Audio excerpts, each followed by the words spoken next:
You got to credit Ole Miss, going into it that they're a handful. They're tough to stop, very explosive. We got off to a great start, gave ourselves an opportunity, and did many good things.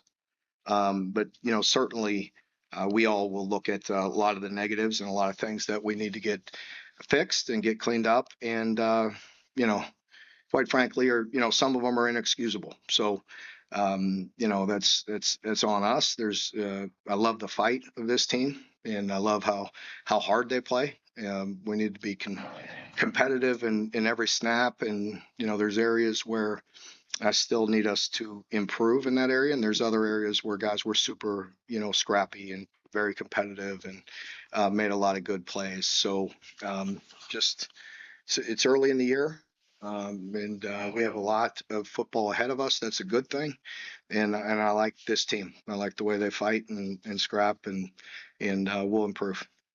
Mark, could you talk about the organizational issues that you guys had in the first half where you had to burn your timeouts and kind of left? Yeah, yeah, it's really inexcusable to be totally honest with you. There's things where we are trying to get the best personnel we can with certain plays and certain things, and we've got to be better. We've just got to function better.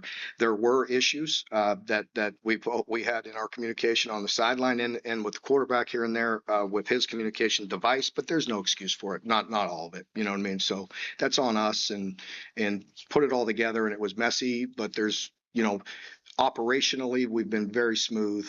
I think we're trying to do too much with matching personnel and changing some people out. We talked about that at halftime, cleaned that up. That really pissed me off, and we had a discussion with the offensive staff and got that rectified. How much did that? I mean, because at the end of the first half, you didn't have timeouts. You get backed up by another one, and then you can't kick that field goal. If you kick the field goal there, you wouldn't have gone to those fourth downs. Yeah, I agree. In hindsight, a lot of the field goals, I'd have loved to have gotten three, there, and that was a messy series. And then late, even the three, I could second guess myself now. I think you all would second guess me if I kicked it, but you know what I mean? Neither here nor there. I think analytics would tell me to go for it. I was studying it carefully on the sidelines, wanted to be aggressive. In hindsight, I think the first one, now that we didn't get it, I'd have liked to have kicked it, but again, we had them backed up. We got a quick stop, got the ball right back and drove back down. So we gave ourselves chances. But yeah, I think the three at the end of the half would have been nice as well. What's that, Zach? Yeah, he was hurt. I don't know the extent. We were in the heat of the moment there, and not sure. Regardless of Zach's status, do you have to consider the quarterback situation? Yeah, certainly. Let's just look at it the way it is. I mean, he's banged up. I don't know to what extent. I would think he would more than likely miss, Monday or Tuesday. I would think. But I want to see Cutter. Yeah, I mean, I want to see him. Yes. Mark, after Todd Ryan's two interceptions, you guys are leading 10-0, have them on 4th and 1, and they pull a surprise and go through the deep ball. Can you just talk about that? Well, it's disappointing because we worked that play. We worked that exact play, and so it's us. Trying to do too much, and you hear me talking about other coaches, it's just bad eyes. You know what I mean? And trying to do things that you're not responsible for, and it matters bad. Would you like to see the passing game go downfield more? There were a lot of screens and short passes in the game plan today. It said something. I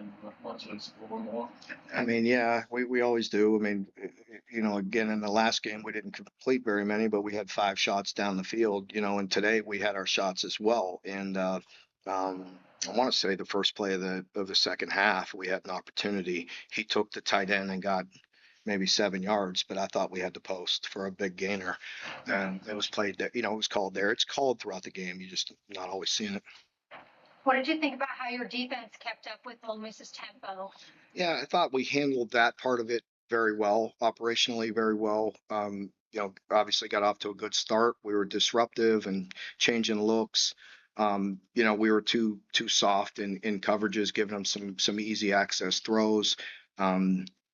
there's, areas where we need to tighten up there. Not having DJ Waller, who got injured Wednesday in practice, obviously affected us as well.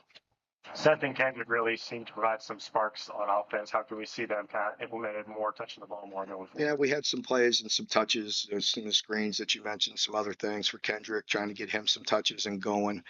And Seth, we saw some, really explosiveness out of him today and big play capability. And we'll continue to work both of those guys. And I think it's a nice combination with Dante as well, and the run game was effective. Again, going into it, them and Pete, on Golding on the defensive side and the personnel that they have. That's a tough defense as well. And I thought they really played well. Made it difficult for us. So we had some success in running the ball, but too many 3-and-outs again and missed opportunities. You're always striving for balance, but do you want the ball in their hands more, particularly after the third quarter drive where Seth really got going? Bush and I talked about it on the headset. It's a double-edged sword. Like I just sat there and, I think everybody thinks that I control the offense or call plays, which I 0%. But, after it, he and I talk about it, and I'm like, man, it pisses us both off because we're like, in hindsight, we should just pound it. You know what I mean? When we got the turnover, I think the second one and got it to the 14, and we both second guess it afterwards. I mean, I don't say anything because I don't want to hinder us from improving and being aggressive. Work on the cutter drive. Had it 3rd and 9, 29, ran like a fake pitch and we capped. What was the thought process on that? I can't remember the play. I'm sure we were just trying to hit a power play. You know what I mean? A fake, play. And on 3rd and long, sometimes you could hit them with a power in a quarterback run and, try to pop one, I think. Mark, it seemed like the defense played well on a lot of plays, but the chunk plays really good. For sure. And that going in playing them, that they thrive off of, explosives. And I really think we did a really good job for the majority of plays. And then you take however many explosives they have, and it's the difference in the game. But, that's kind of who they are. I think the play that we mentioned on 4th and 1 really ticks us off because we worked it, and you could have a man on a man there. We covered the flat perfect. There's no excuse. We got to cover the 2 deep balls, and we were just off. And that's a huge play right there, and very much, playable for us. Not to say that a 50-50 ball wouldn't go their way, but we should have a man on a man. How do you assess your tackling, particularly in the secondary? I can't, there's a lot going on in my head right now. I don't feel like it's, I guess if you're talking the corners on the perimeter, it hasn't been good. To me, they've been too soft. You know what I mean? It's a double-edged sword. They get up tight. They did get behind us a couple times. So, I think the corner position has stood out to me that being below average at times here this year, both in the first game and this second game. Our safeties and all that have generally been good. We did lose leverage late in the 4-minute drill with some of our guys, and that's inexcusable as well. There's some things we could easily get fixed, but we lost some leverage late in the game. There were, a couple of times where it felt like the game was getting away from you, but you all fought back and you got a top ball game, you're at the 30-yard line, chance to do something in the 4th quarter. Is there some big picture positives to take away? Absolutely. I definitely think so. I mean, we have a lot of moving pieces, a lot of new guys and new people. And I like, this team, and, it's a tough loss. I mean, this is a team that everybody predicts to be a playoff team. And I have a ton of respect for Lane and his staff and his team. And they're very good, but we had many opportunities and did a lot of good things. And whatever, you could get on me for that or whatever, but we have a long season. So yeah, I want to continue to build this team up and make sure they keep their heads high and just work to get better. There's things that we could all improve on. Mark, it seems like you guys have some pieces on the offensive side of the ball. What do you think's been missing from that unit in the first 2 to be more consistent? I think, obviously, it's easy to point out through the pass game. I thought there was, you knew that the the pass rush was going to improve today and harass Zach and whoever was in their quarterback. And, they did that, but we still had some time. I felt like the timing of some of that, there were some throws that were there. I feel like our vision has to be better at quarterback and get the ball out of his hands because there were some things that were there. Not easy, not like they weren't going to be contested. But, there were some plays where we got to get rid of the ball. Is that a play calling thing or is that No. a player? No, because the plays were there,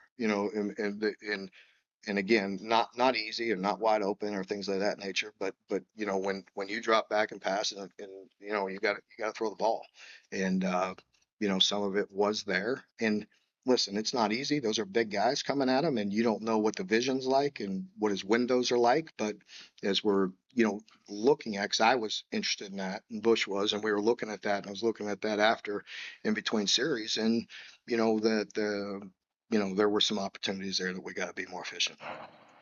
Mark, we was probably weren't able to get a little more pressure on the quarterback there. How well you got to play in that area last week? It's also an area that Kiffin Constance had been this year. It is, but the way they go, a lot of their play passes, a lot of their things, and they had the fourth down that we already talked about, but most of their explosives, I would imagine, are on first and second down. Just playing them, that's where they're going to be. Third down, we were 3 for 13 success rate. You know what I mean? So that's pretty good against that team. So I would imagine those explosives were on first, second down, and that's tough. You got to get your feet in the ground. And again, they kind of live off of that, creating, that going into it. We try our best. Being down DJ didn't help us. Coach White, tries protecting in a way, rolling, and that gave up one of the shots on second down with the tight end through the middle. Trying to roll and protect the corner and give up the tight end seam. It's a weakness in the coverage that we went to. So it's a cat and mouse game, and it's tough. They put you in some binds. Again, I thought our defense did some really good things, and they're going to score a lot more than 30 in most of their games. Or do you think DJ's injury is long term? I'm not sure. I hope, I hope he'll be back. If not this week, certainly after the bye. Very good. All right, thank you. Okay, thanks.